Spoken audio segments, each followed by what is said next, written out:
بسم اللہ الرحمن الرحیم۔ السلام علیکم۔ کھانا کس نے بھیجا تھا؟ ایک دل گداز واقعہ۔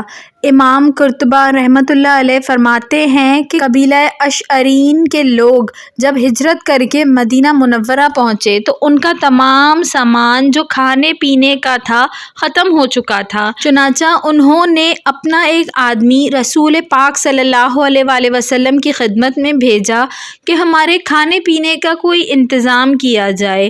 وہ آدمی جب رسول صلی اللہ علیہ وآلہ وسلم کے گھر کے دروازے پہ پہنچا تو رسول اللہ صلی اللہ علیہ وآلہ وسلم کی آواز آ رہی تھی جو قرآن پاک کی تلاوت کر رہے تھے۔ وہ آیت سنتے ہی ان کے دل میں خیال آیا کہ جب اللہ تعالیٰ نے ہر ایک کے رزق کا ذمہ لیا ہے تو پھر ہم تو انسان ہیں، جانوروں سے گئے گزرے نہیں، تو ضرور ہمارے لیے رزق کا بندوبست کرے گا۔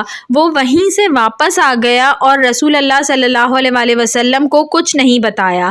ساتھیوں کے پاس پہنچا تو سب کو بلند آواز سے کہا، ساتھیوں خوش ہو جاؤ، اللہ کی مدد آنے والی ہے۔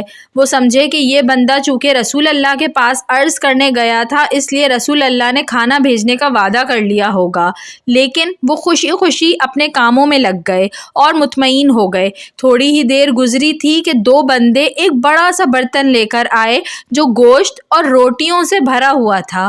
وہ دو بندے کھانا دے کر چلے گئے۔ سب نے شکم سیر ہو کر خوب کھایا، لیکن اب بھی کافی سارا کھانا بچ گیا تھا۔ انہوں نے سوچا کہ یہ بچا ہوا کھانا رسول اللہ صلی اللہ علیہ وآلہ وسلم کی خدمت میں واپس بھیج دیں تاکہ بوقت ضرورت استعمال ہو سکے۔ دو آدمی کھانا لے کر نبی کریم صلی اللہ علیہ وآلہ وسلم کی خدمت میں حاضر ہوئے اور کہا، یا رسول اللہ، آپ کا بھیجا ہوا کھانا بہت مزیدار تھا۔ رسول صلی اللہ علیہ وآلہ وسلم نے جب سنا تو فرمایا کہ میں نے تو کوئی کھانا نہیں بھیجا تھا۔ ایک بندے نے کہا، یا رسول اللہ، ہم بہت بھوکے تھے، ہم نے بھوک کی حالت میں آپ کی طرف اپنا بندہ بھیجا تھا کہ ہمیں تھوڑا کھانا عنایت فرمائیں۔ اتنے میں وہ بندہ بھی آیا۔ اس نے کہا، یا رسول اللہ، جب میں آیا تو آپ قرآن پاک کی تلاوت فرما رہے تھے، لہٰذا میں نے سوچا کہ جو ذات جانوروں کے ذکر ذمہ داری اٹھا رہی ہے وہ ذات ہماری بھی ذمہ دار ہے، اس لیے میں آپ کو کچھ بتائے بغیر چلا گیا۔ تب رسول اللہ صلی اللہ علیہ وآلہ وسلم مسکرائے اور فرمایا، یہ رزق میں نے نہیں بلکہ اس پروردگار نے بھیجا تھا جو ہر شے کے رزق کا ذمہ دار ہے۔ ویڈیو پسند آئی ہو تو اس کو ضرور لائک کریے گا، اور ایسی مزید اچھی ویڈیوز دیکھنے کے لیے میرے چینل اردو کہانی گھر کو سبسکرائب کر لیجئے۔ Thanks for watching. اللہ حافظ۔